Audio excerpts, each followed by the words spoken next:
এই মহিলা কি বলছে দেখুন, তারপরে এই টুম্পাদি তার জবাব দিচ্ছে। চলো আগে ওই ভিডিওটা দেখে আসি। মমতা চোখ ছিল, ভালোই ছিল, মমতা টাকা দিছে সবাইকে, আর এই শালা কি করতেছে, এই শালাকে খেলা, ওই শালা টাকা দিচ্ছে।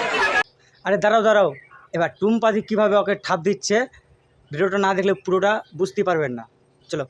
প্রথমেই বলো, প্রত্যেকটা মানুষের সরকারের কাছে দাবি দাবা থাকতে পারে এবং প্রত্যেকটা দাবি দাবা পূরণ করুক সরকার, সেটাও আমি চাই। কিন্তু এটা কি ধরনের কথাবার্তা যে আগের সরকার চোর থাকুক আর যাই থাকুক, আমাদেরকে টাকা তো দিতে হবে। পরিষ্কার ওনাকে বলতে চাই, আপনার বাড়ির যদি স্বামী আপনাকে চুরি চামারি মানুষ খুন করে নিয়ে এসে টাকা দিয়ে খাওয়ায়, তাহলে আপনি বলবেন আরে আমার পর কি করে করুক, দেখার দরকার নেই, কিন্তু আমাকে তো টাকা দিয়ে খাওয়াচ্ছে।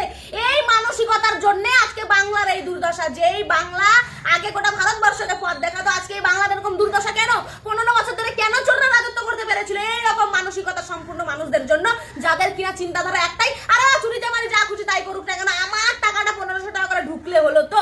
এই মানসিকতা, এই কথাকে আমি কখনোই সমর্থন করি না। কিন্তু একটা মানুষের সরকারের কাছে দাবি দাবা থাকতে পারে, সেই নিয়ে সে প্রতিবাদ করতে পারে, আন্দোলন করতে পারে, কিন্তু কখনোই ওই চোরকে সমর্থন করবে এটা কখনো মেনে নেওয়া যায় না। এই মানসিকতাকে আমি ধিক্কার জানাই। এই মানসিকতা সম্পূর্ণ ব্যক্তিদেরকে সত্যি কখনোই অন্নপূর্ণা ভান্ডার দেওয়া উচিত না, যারা কিনা বলে যে চোর সরকার ভালো ছিল। আরে চোর সরকার ভালো ছিল?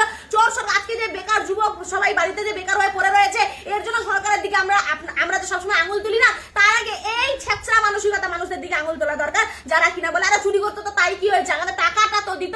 মানে চুরি করুক আর যাই করুক না কেন, টাকা আমাকে দিলেই সবকিছু মানে ভালো, তাই না? এর জন্য আজকে আমাদের বাংলার এই অধঃপতন, এর জন্য বাংলার আজকে এই দুর্দশা। শুধুমাত্র সরকারকে, ওই আগে চোর সরকারের দিকে যেমনি আমরা আঙুল তুলতাম, চোর সরকার রাজত্বটা করলো কি হবে 15 বছর ধরে, এরকম মানসিকতা সম্পূর্ণ মানুষদের জন্য। সরকারকে বলবো, আমাদের সনাতনী সরকার, আশা রাখবো যে প্রত্যেক সনাতনী হিন্দু বাড়ির মা বোনেরা এই অন্নপূর্ণা ভান্ডারের টাকা পাবে। সুতরাং এই কথাকে কখনো সমর্থন করা যায় না, কিন্তু দাবি দাবা পূরণ হোক সেটা আমি চাই। কিন্তু এটা কি ধরনের কথা যে চোর থাকুক আর যাই থাকুক টাকা তো দিত, এই কথাকে কখনোই সমর্থন করা যায় না। তো বন্ধুরা, আপনারা তো এই দুটো ভিডিও দেখলেন। তো এই দুটো ভিডিওর মধ্যে আমাকে তো টুম্পাদির ভিডিওটা বেশি ভালো লাগলো। আপনাকে কোনটা ভিডিও ভালো লাগলো অবশ্যই কমেন্ট বক্সে বলে যান, আর ভিডিওটা প্রচুর পরিমাণে শেয়ার করে দেবেন।